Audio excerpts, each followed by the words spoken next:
The diner was quiet that evening, the kind of quiet that feels heavier than silence. Rain tapped softly against the window, streaking the glass with restless lines as if the sky itself couldn't hold back its emotions. Inside, the warm glow of hanging lamps created a small pocket of comfort against the cold world outside. At the far end of the diner, a man sat alone in a booth, shoulders slightly hunched, staring into a bowl of soup that had long since stopped steaming. His name was Daniel, a single father who had learned the hard way how loud loneliness can be. Life hadn't gone the way he once imagined. A few years ago, he had a family, laughter filling his home, a partner who shared his burdens. But now, it was just him and his 6-year-old son, Noah. Every day was a battle, balancing work, parenting, and the quiet ache of everything he had lost. Tonight, he had left Noah with a neighbor so he could clear his mind, but even here, in this small diner, the weight followed him. Daniel lifted his spoon, but before he could take a bite, he felt a small presence beside him. He turned his head and saw a little girl standing near his table. She couldn't have been more than 6 or 7 years old. Her blonde hair was slightly messy, and she clutched a worn teddy bear tightly against her chest. Her eyes were glossy, as if she had been fighting back tears for a long time. She hesitated, then leaned in just enough so her voice wouldn't carry across the room. "Mom says we can't afford food today," she whispered. For a moment, Daniel didn't respond. Not because he didn't hear her, but because he did. And those words hit something deep inside him. He saw Noah in her, those same innocent eyes, that same fragile hope children carry even when the world starts to let them down. Daniel slowly set his spoon down. "What's your name?" he asked gently. "Lily," she replied, her voice barely above a breath. He glanced around and noticed a woman standing near the counter, trying to look busy but clearly watching them. She looked exhausted, her face pale, her hand covering her mouth as if she was holding back something, shame, fear, maybe both. Daniel understood that look. He had seen it in the mirror more times than he could count. "Sit down, Lily," he said softly, sliding slightly to make space in the booth. She hesitated again, glancing back at her mother, who gave the smallest nod, almost reluctant, almost defeated. Lily climbed into the seat, still clutching her teddy bear. The waitress approached, her expression already softening as she sensed what was happening. Daniel didn't make a big scene. He didn't ask for attention. He simply ordered another bowl of soup, a sandwich, and a warm drink. "For both of us," he added.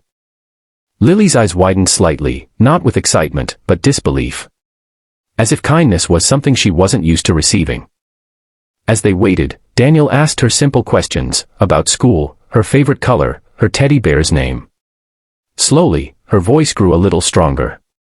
She told him her teddy bear was named Mr. Buttons and that her favorite color was yellow because it felt like sunshine even when it rains.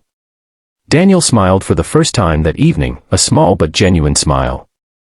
It had been a while since he felt something like that. When the food arrived, Lily didn't immediately reach for it. She looked at him first, as if asking for permission. Daniel nodded. "Go ahead," he said gently. That's when she took her first bite, careful and slow, like she was trying to make it last forever. Daniel noticed the way she ate, not rushed, not greedy, just grateful. And something about that broke him a little inside. After a few minutes, Daniel stood up and walked toward the woman at the counter.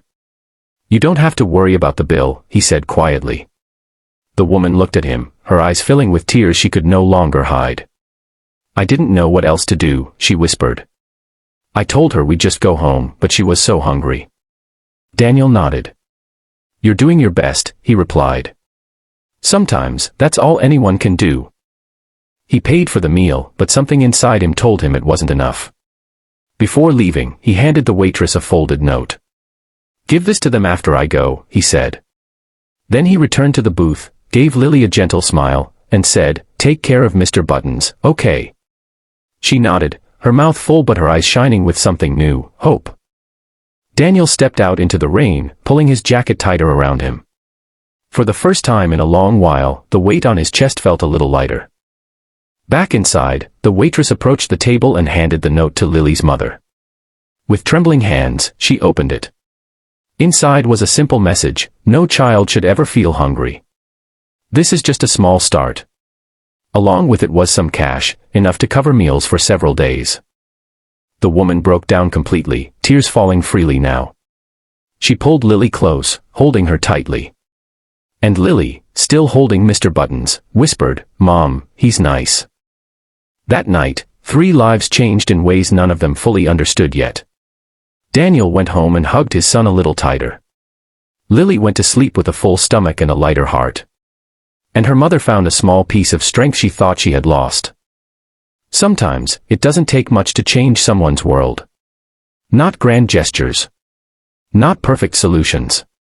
Just one moment of kindness at the right time.